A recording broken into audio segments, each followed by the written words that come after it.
ഇവിടെ എന്ത് ചെയ്യുക? അത്യാഗ്രഹം, പിന്നെ ദുർബുദ്ധിയും നിറഞ്ഞവർ, പിന്നെ അസൂയ ഉണ്ടെങ്കിൽ ദൈവരാജ്യത്തിൽ പോകത്തില്ലെന്ന്. പൊന്നെ സ്തോത്രം. മറ്റൊരാൾക്ക് നന്മ വന്നാൽ നമുക്ക് സന്തോഷിക്കാം. മറ്റുള്ളവർക്ക് ഒരു അനുഗ്രഹം കിട്ടുമ്പോൾ സന്തോഷിക്കാൻ പറ്റിയില്ലെങ്കിൽ അതിൻ്റെ പേരാണ് അസൂയ. സിമ്പിളായിട്ട് പറയാം. അടുത്തത് കൊല, പിണക്കം, ഓടിച്ചു പോകണം. അതെന്നെ അങ്ങനെ പോണേ? പെട്ടെന്ന് അങ്ങനെ പോകണമെന്നാണോ? പിണക്കം. ആരോടെങ്കിലും പിണക്കമുണ്ടോ? ഞാനല്ല പറയണേ. ഈ വാക്കുകളൊന്നും വെട്ടിക്കളയരുത് കേട്ടോ വേദപുസ്തകത്തിൽ നിന്ന്.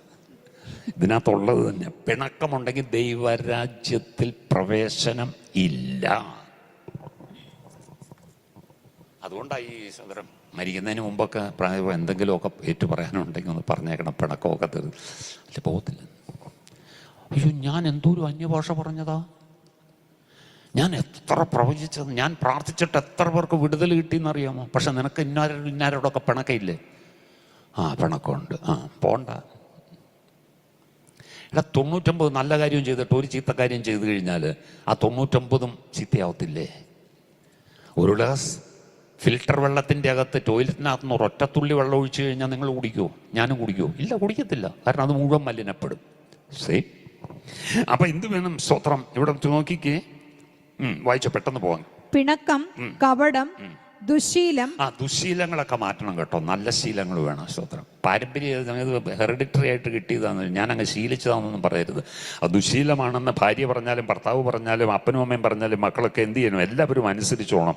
സ്തോത്രം. അതൊരു ദുശീലമാണെന്ന് തിരിച്ചോണം. ദുശീലം, തിങ്ങിയവർ എന്നിവ തിങ്ങിയവർ, കുരുളക്കാർ, ഏഷണിക്കാർ, ദൈവദ്വേഷികൾ. ഏഷണിയൊക്കെ പറഞ്ഞ ഒരു കുഴപ്പമില്ല. സ്തോത്രം. നിഷ്ഠൂരന്മാർ, ഗർവിഷ്ഠന്മാർ, ആത്മപ്രശംസക്കാർ, ആത്മപ്രശംസക്കാർ, പുതുദോഷം സങ്കല്പിക്കുന്നവർ, മാതാപിതാക്കന്മാരെ അനുസരിക്കാത്തവർ. അവിടെ നിൽക്കുക. പുതുദോഷം സങ്കല്പിക്കും. ഇത് ക്ലാസ്സിൽ എടുക്കേണ്ട പുതുദോഷം. ഇവിടെ ഒരു വേദന എന്തായി തീരുവോ? നാളെ ഒന്ന് ഡോക്ടറെ ആരെ കണ്ട് സ്പെഷ്യലിസ്റ്റ്. ഇങ്ങനെ ആർക്കാണ്ടൊക്കെ വന്നിട്ടുണ്ട്. അതെല്ലാം ക്യാൻസർ ആയിട്ടുണ്ട്. പുതുദോഷം സങ്കല്പിക്കുക. നീ എവിടെ പോകത്തില്ല. ഹലോ, ദൈവരാജ്യ പ്രവേശനം നിഷേധിക്കപ്പെടും. ആ അനുഭവം കിട്ടത്തില്ല. പുതുദോഷമൊന്നും സങ്കല്പിക്കട്ടെ. ഇതൊന്നും ആയി തീരത്തില്ല. ഹല്ലേലൂയ.